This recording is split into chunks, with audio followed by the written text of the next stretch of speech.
Merci beaucoup, Monsieur le Président. Voilà, donc vous les avez cités, Jean-Marc Bohéreau, qui est le secrétaire général de l'INA, et Agnès Chauveau, qui dirige depuis 2 ans le département, la direction, pardon, déléguée à la diffusion et à l'innovation, qui regroupe en réalité, parce que les acronymes sont toujours un peu compliqué à décrypter, mais toutes les activités de valorisation auprès du grand public, production audiovisuelle, production web, une partie des activités de recherche, bref, une partie très importante de nos missions, de nos activités. Bien peut-être ce que je vous propose, en m'excusant par avance pour ceux qui connaissent déjà un peu cette histoire, mais vous resituer en quelques mots les missions de l'INA, puisque vous le savez, on est très fiers, très heureux, et c'est un ancrage auquel on tient beaucoup d'appartenir à la sphère audiovisuelle publique, mais évidemment, nous ne sommes pas un éditeur de services au sens de la loi. Mais évidemment, nos missions, elles ont un lien direct et même de plus en plus direct avec l'objet de cette commission. Et c'est donc un peu en regard des enjeux de la réflexion qui est initiée dans le cadre de la préparation des travaux législatifs que vous avez évoqués par cette commission que je vais essayer un peu de resituer nos grandes missions. Donc, l'INA, ce sont principalement trois grands métiers, trois grandes missions. Une mission patrimoniale, qui est effectivement d'archiver, d'ordonner. Alors archiver, ça ne veut pas simplement dire ranger et tenir dans des armoires à bonne température. Ça veut dire évidemment aussi enrichir les contenus qu'on archive en data, comme on dit, indexés, avec notamment plus de 150 documentalistes qui sont au cœur de notre métier parce que leur travail conditionne beaucoup de la suite de notre capacité à remplir nos missions. Donc une mission patrimoniale qui inclut depuis une quinzaine d'années, presque 20 maintenant, le dépôt légal de l'audiovisuel, puisque nous archivons en réalité non seulement les contenus, les programmes du service public, avec cette particularité que sur ces programmes, nous détenons des droits d'exploitation, et ce qui nous permet donc, j'y viendrai dans une seconde, de les remontrer différemment, mais au-delà de cela, nous captons tous les jours 140 chaînes de télévision, je ne sais plus combien de centaines de radios, de sites web médias, que, comme la BNF pour le livre, nous traitons au titre du dépôt légal, avec d'ailleurs un travail aussi d'indexation, de classement un peu plus sommaire que celui que nous faisons pour le service public, puisqu'il n'est pas directement voué à permettre des réutilisations commerciales, mais évidemment, en revanche, tous ces contenus archivés sont, comme le dépôt légal en a fondé le principe, consultables par les chercheurs. Voilà. Donc, nous ne pouvons pas réutiliser évidemment les programmes de M6 que nous archivons, mais en revanche, si vous voulez faire une thèse de doctorat sur l'évolution de la grille des programmes de M6, comme miroir de l'évolution de la société française au mi-temps des années 2010, vous pouvez aller dans notre salle à la BNF pour y accéder. J'y reviendrai tout à l'heure. Effectivement, il faut aller dans une salle à la BNF parce que pour l'instant, la réglementation, c'est que les contenus du dépôt légal, comme pour les manuscrits enluminés du XVIe siècle, se consultent dans les emprises du dépositaire, ce qui, pour des manuscrits enluminés,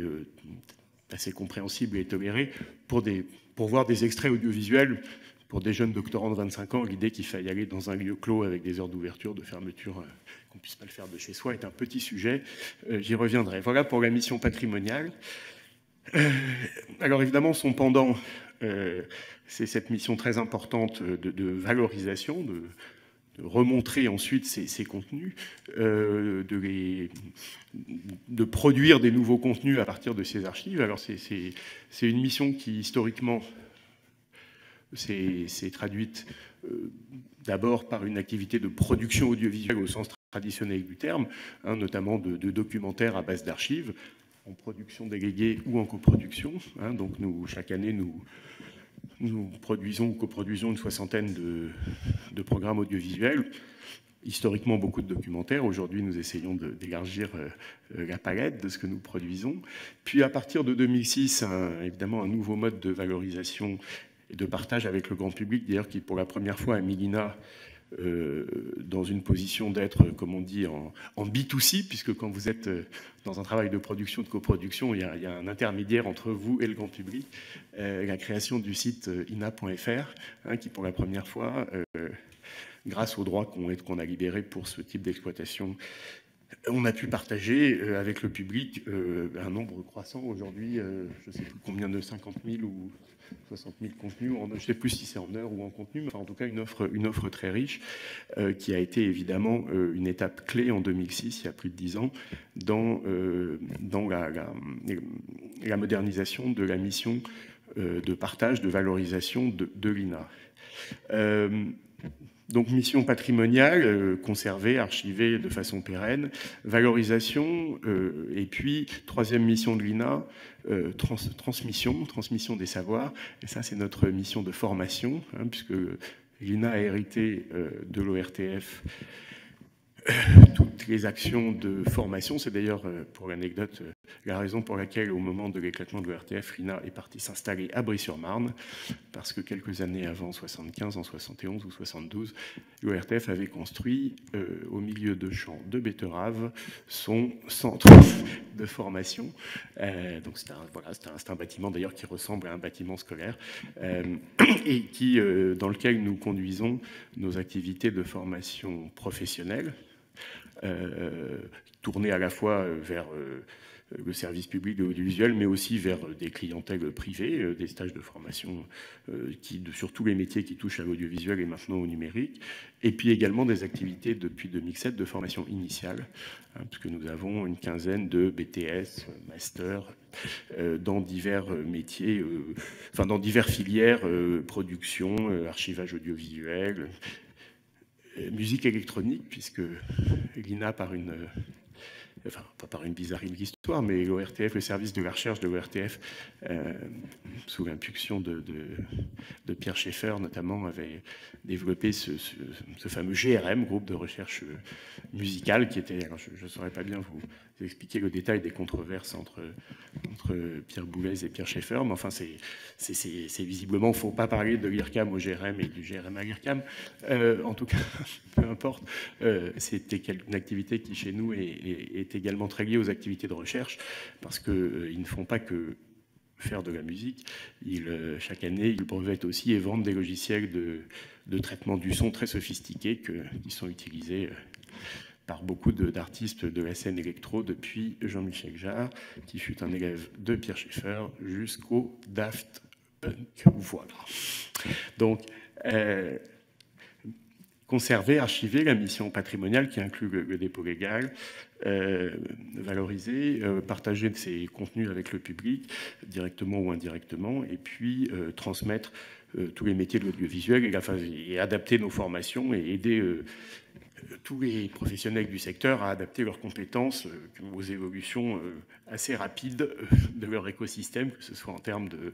de moyens techniques, de support de diffusion, etc. Alors, au fond, ces trois missions, elles ont été, si je puis dire, incarnées, même si la formation était d'une certaine façon un peu moins concernée, par ce qui a été le grand œuvre, le grand objectif stratégique de l'INA pendant 15 ans, à partir de 1999, connu sous cet acronyme de PSN, Plan de sauvegarde et de numérisation, hein, qui a, grâce à un effort d'investissement public très important, hein, qui représente à peu près 150 millions d'euros sur 18 ans maintenant, ou 19 ans, a permis à l'INA d'atteindre aujourd'hui un taux de numérisation des archives audiovisuelles qu'il conserve de l'ordre de 80%, hein, ce qui est un taux le plus élevé de toute l'Union européenne et sans doute du monde entier. Peut-être que la Bibliothèque du Congrès, je pense qu'en pourcentage, ils sont un peu en dessous, mais en volume de contenu, peut-être un peu au-dessus. Nous, ça représente près de 17 millions d'heures, sachant qu'évidemment, le flux des nouveaux contenus que l'on archive au titre du dépôt légal ou au titre de l'archivage professionnel des sociétés nationales de programme, de l'audiovisuel public, le flux, évidemment, maintenant n'a pas à être numérisé. On capte directement dans les régies finales et c'est déjà numérique. Mais évidemment, il y avait une très grosse reprise d'antériorité sur la radio, sur la télé. Et évidemment, aujourd'hui, le fait d'avoir 80 ou un peu plus % de nos contenus numérisés, d'avoir sans doute à l'échéance de 2021-2022 fini ce plan, à part peut-être sur certains supports 16 mm très abîmés, mais enfin on sera quasiment à 100% dans eux. C'est évidemment très important pour la mission de valorisation, hein, c'est-à-dire que si pour faire un post sur Facebook, il fallait aller chercher la cassette bêta pas numérisée à Saint-Rémy-l'Honoré dans les Yvelines où sont conservés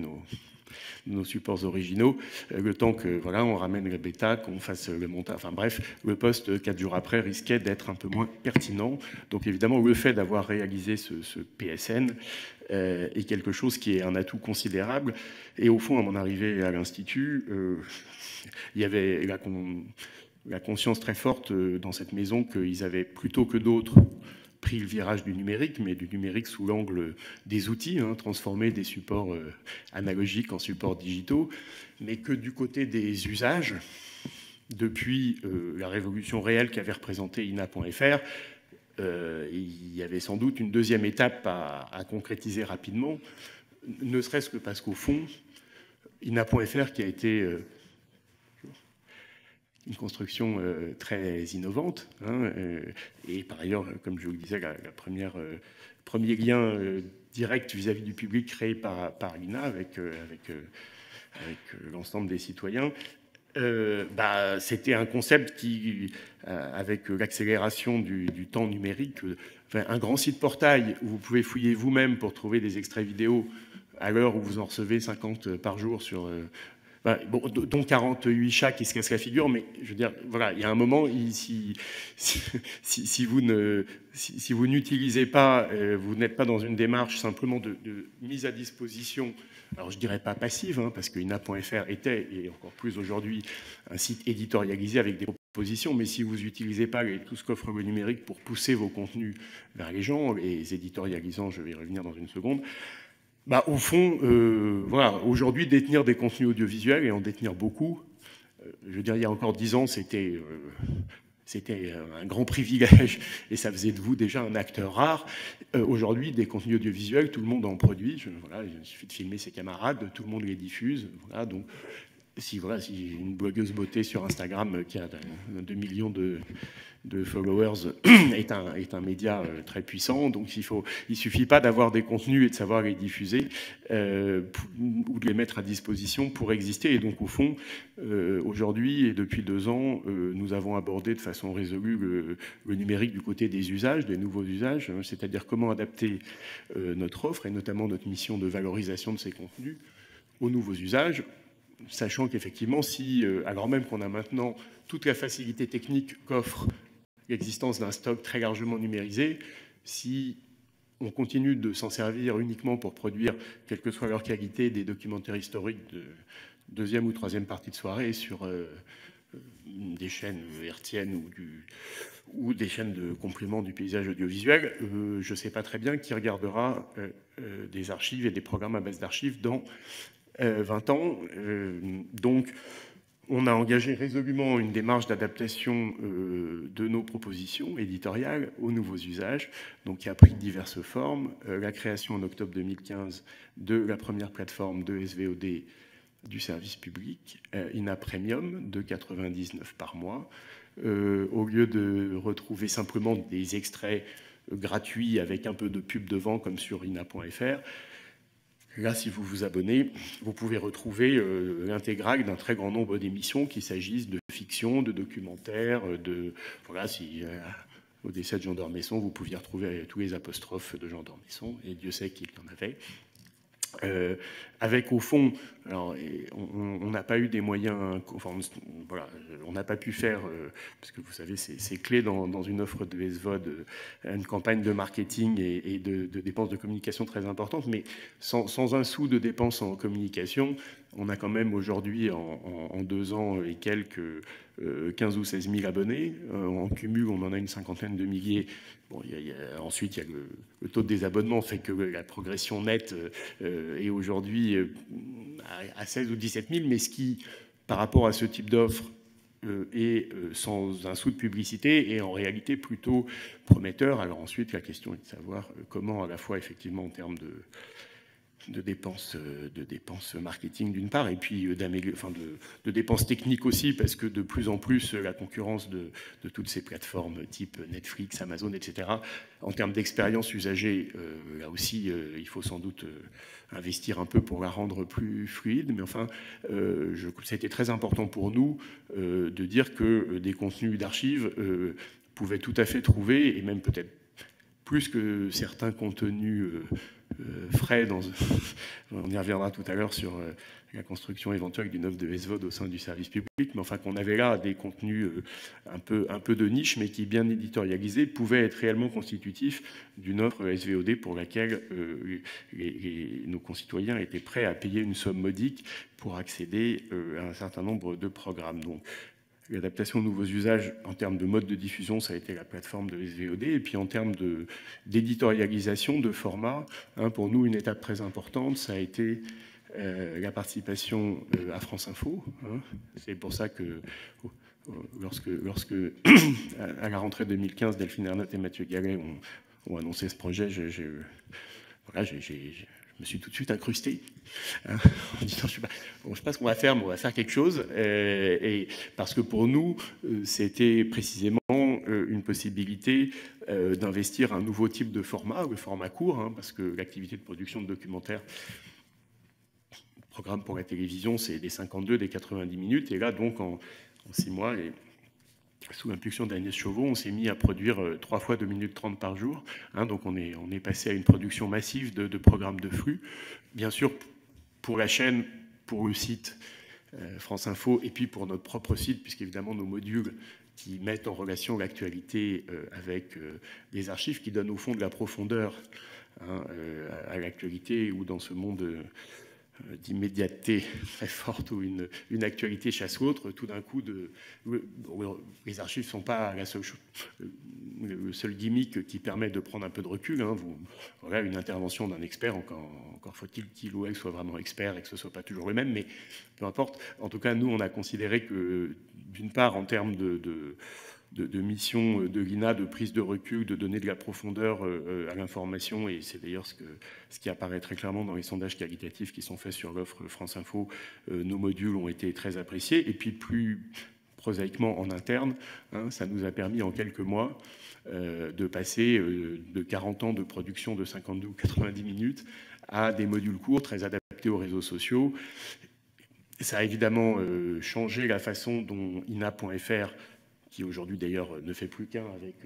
les productions des modules France Info, INA.fr a beaucoup changé sa façon de poster, et pour la faire courte, sont passés d'une approche qui était beaucoup fondée sur ce qu'on appelait la rétro-actualité, c'est-à-dire demain nous sommes le 16 mars 2018, que s'est-il passé le 16 mars 88, à un traitement plutôt par le biais de l'actu que de la rétroactu. Et c'est là qu'on a vu globalement les courbes de l'ensemble de nos plateformes, INA.fr en tant que tel, nos pages de réseaux sociaux et nos chaînes YouTube, dont on a une 30 ou 35 éditorialisées par musique, politique, je sais pas quoi. On a vu les audiences exploser, pour ne parler que du réseau social le plus connu, enfin aujourd'hui, parce que je crois que quand on interroge des gens de 15 ans, je ne suis pas sûr que ce soit celui qui ait le plus d'avenir, mais en tout cas, où le nombre de vidéos vues sur Facebook est passé de 90 millions à 450 millions, ou 450 millions, c'est toute plateforme confondue, pardon. Enfin, on a quadruplé ou quintuplé en 2 ans et demi de nos audiences numériques. Et évidemment,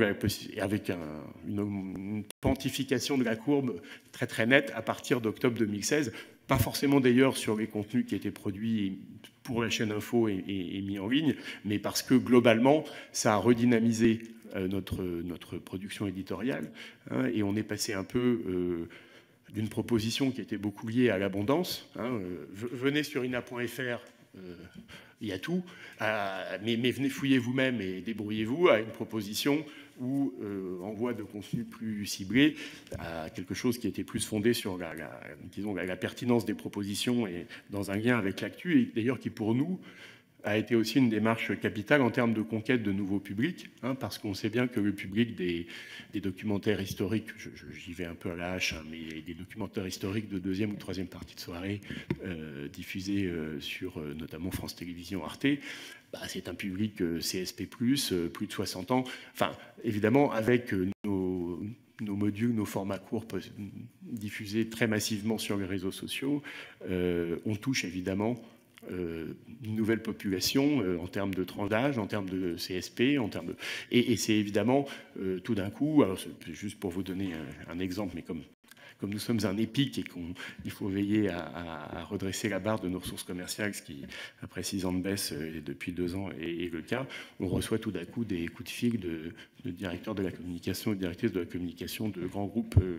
industriels ou de services qui nous disent « Ah, ben j'ai vu vos modules machin, est-ce que vous pouvez nous faire la même chose pour raconter l'histoire de notre marque ?» Enfin, voyez, toute la puissance de l'archive en termes de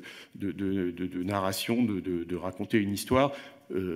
très prosaïquement, tout d'un coup, en brand content, comme on dit, ça peut avoir une grande valeur et ça renouvelle complètement la façon dont nos publics... Enfin, ça renouvelle nos publics et donc ça renouvelle la façon dont on peut essayer de construire en termes de valorisation de nos archives des formats, des types de clientèle différentes de celles qu'on avait traditionnellement l'habitude de traiter. Donc, adaptation aux nouveaux usages dans nos propositions éditoriales, ça a été donc en termes de mode de diffusion la SVOD, en termes d'éditorialisation, le développement des formats courts adaptés à une diffusion sur les réseaux sociaux. Ça nous a valu, on était très heureux à la rentrée dernière d'obtenir le Grand Prix Média de CB News sur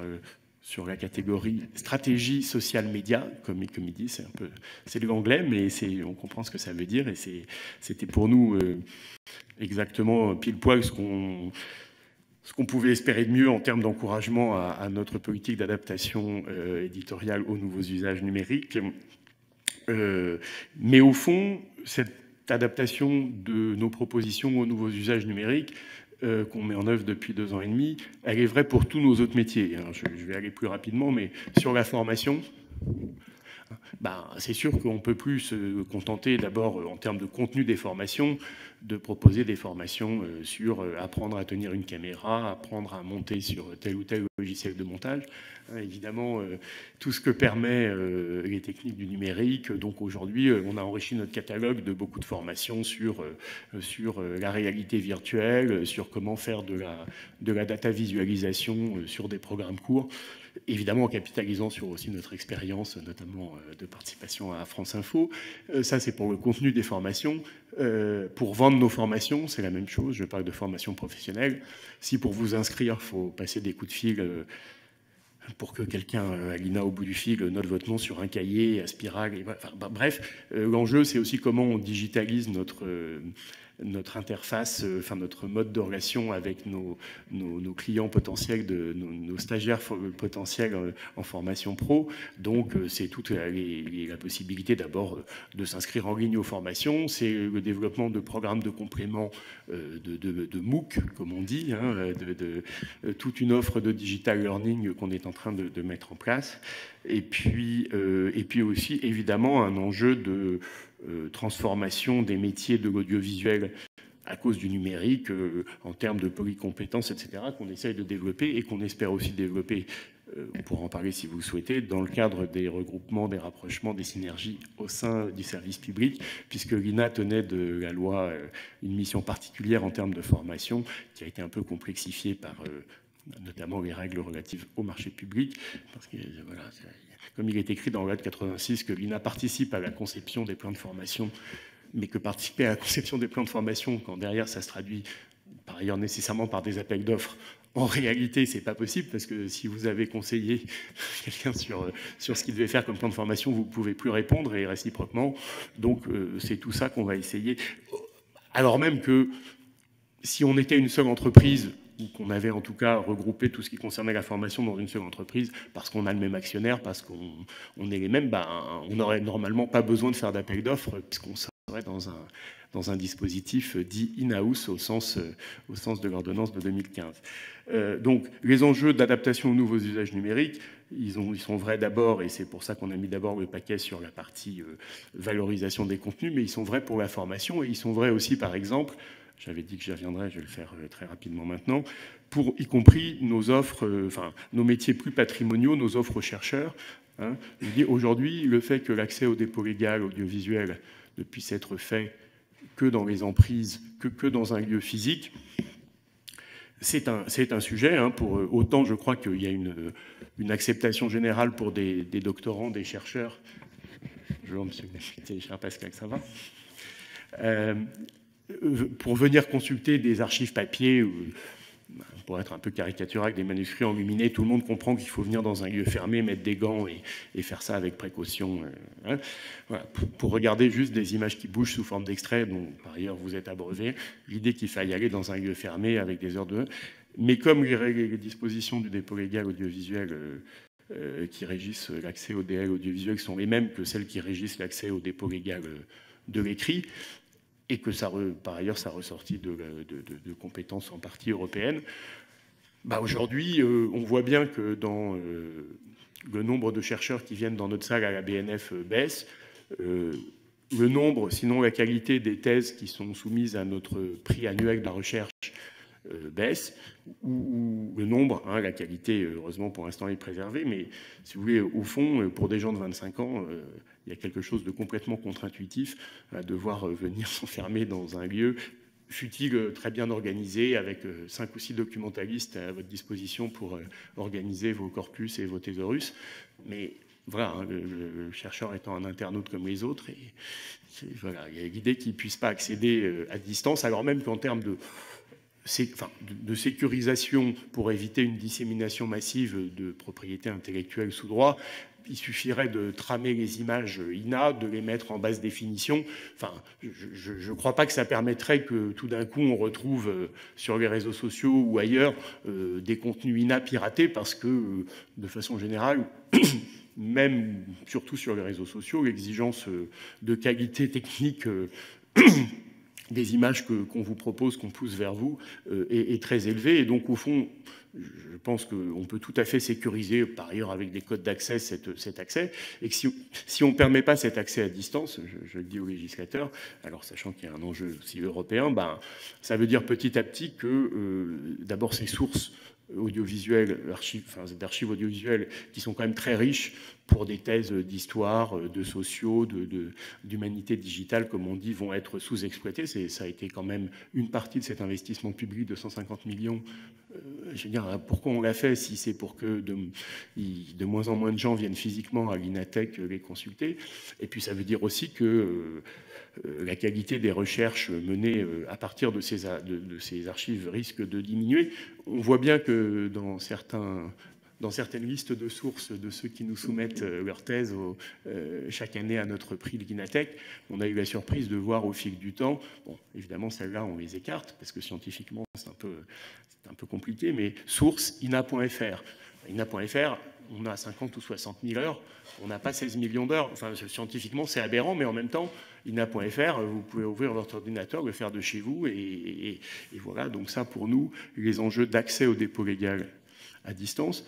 et par ailleurs, les enjeux de fouille, de data mining, comment dire, de capacité à fouiller ces contenus à des fins à la fois scientifiques et pourquoi pas aussi commerciales. Hein, parce que, par exemple, je prends souvent cet exemple, mais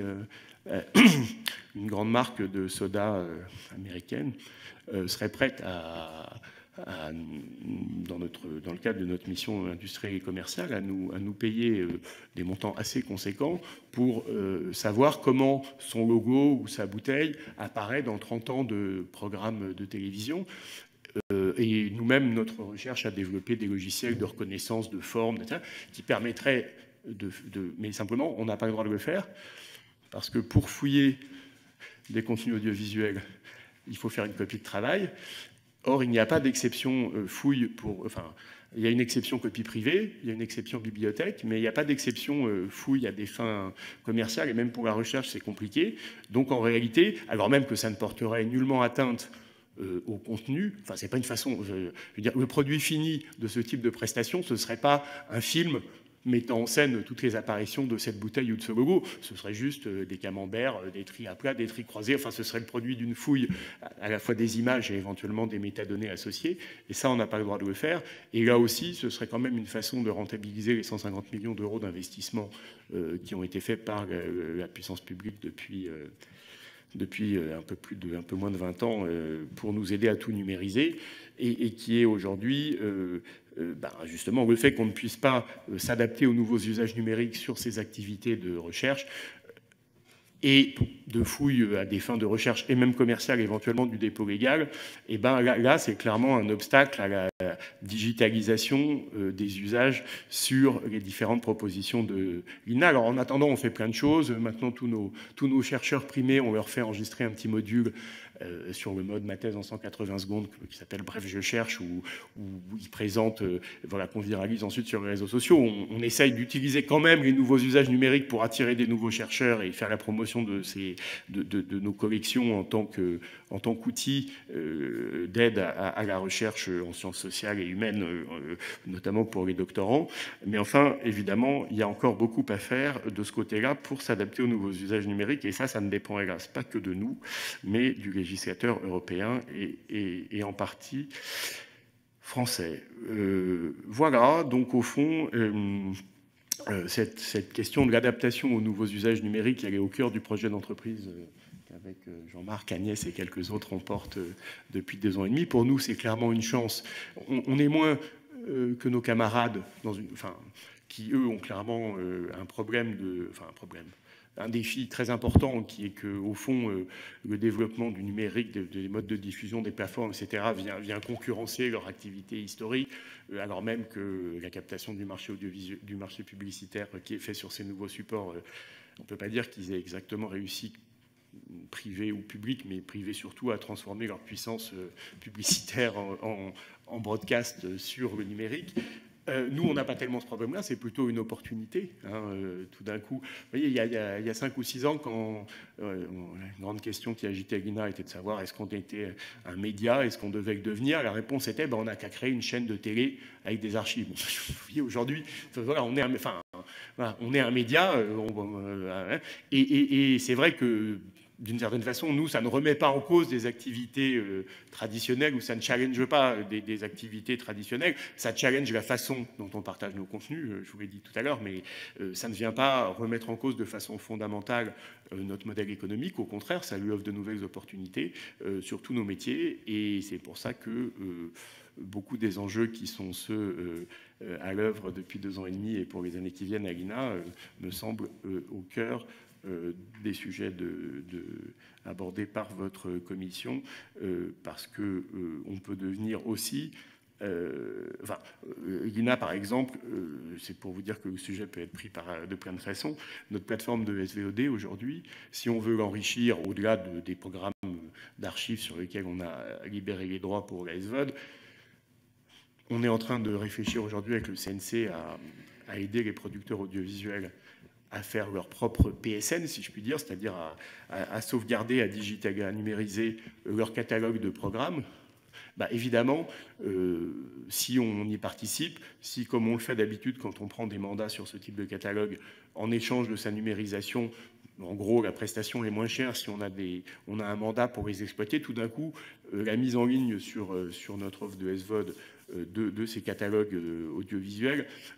fera de l'INA un contributeur très important à l'obligation d'exploitation suivie et au développement de l'exploitation suivie des œuvres, avec en plus un système qui a été développé depuis un peu plus de 10 ans à l'INA au moment d'INA.fr, où nous disposons d'accords comme on dit, généraux et collectifs avec l'ensemble des sociétés de perception et de répartition de droits, artistes, interprètes, musiciens, etc., qui fait que chaque fois qu'une archive, un programme archivé à l'INA est diffusé sur quelque support que ce soit, ça déclenche des reversements impeccables, y compris au dernier ayant droit du joueur de triangle au fond à droite dans l'orchestre de l'ORTF. Donc, de ce point de vue, on a on a un système de données juridiques et de gestion des droits des ayants droit qui est très développé et qui, je pense aussi, peut être un apport très important à la fluidification de l'exploitation suivie. Voilà, j'ai fait un peu plus de 20 minutes. Beaucoup plus, mais c'était intéressant. J'espère au moins que c'était intéressant. Merci. Merci, c'était très intéressant. Merci beaucoup de votre propos qui va amener beaucoup de questions et on va poursuivre l'échange. Bienvenue d'abord